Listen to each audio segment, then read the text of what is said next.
Hello and welcome to episode 226 of the Daily Sales Message, where every single day I share a piece of simple and actionable advice that's designed to help you feel more confident and sell more stuff. If you're new around here, my name is James Newell. I teach people how to sell for a living, and for me, selling comes in two parts. It starts with having a clear sales message so people know exactly what you're trying to sell to them. And secondly, comes down to selling confidence, the ability to be relaxed and comfortable and confident in a selling situation. But today we're going beyond the sale. A lot of the time I'm talking about getting people up to buying from you. And so a lot of sales training does get people to buy, close, always be closing, all that kind of nonsense. But what happens beyond that? That's what I want to talk about today. There's three things beyond the sale that we need to think about to look after people and actually deliver on our promises and make sure they're okay.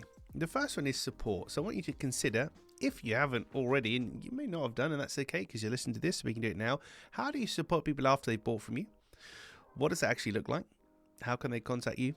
What happens? What kind of support would they need? What kind of support could you offer? But just making sure that the relationship doesn't stop at they've bought something, you've delivered it. There we go. Thanks for the memories. Bye-bye. So how can you or how do you support people? That's the first one. The second one is resources. So what kind of resources do your clients need access to? Could you have like a knowledge hub, frequently asked questions, troubleshooting, access to videos or PDF guides, or audio files, anything like that, which is a one-time asset where you can record something, you can put it somewhere, make it available to them. It's there for them. So it doesn't really take any energy for you to administer that, apart from actually creating it in the first place, but then they can access it forevermore. And it doesn't really cost you any time or energy. So how are you supporting people? What resources are you giving them access to? And the final one is, when are you going to contact them again? And what does that look like? Because lots of people only contact people when they want something or they want to sell them something, which is fine. And I understand that. But what's your plan for contacting buyers once they've bought, just to keep the relationship alive, make sure they're happy, make sure they're okay? Create a simple plan for that. It could be, once every 6 months, once every year. It doesn't really have to be too often. Depends on what you're up to.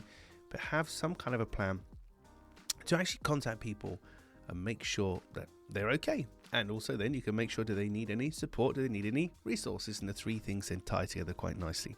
So that's what I want you to think about today. Going beyond the sale, how are you looking after people and taking care of you after you've got their money? Because it's very, very easy to miss. Very easy to miss.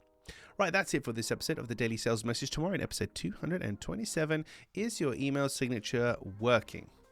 That's my question for you. Is your email signature working for you? We'll cover that tomorrow. Don't worry, it's not a technical edition, I can assure you, but we'll cover that tomorrow in another exciting edition of the Daily Sales Message. Thank you for listening or watching all the way to the end. I do appreciate it. I'll catch you tomorrow.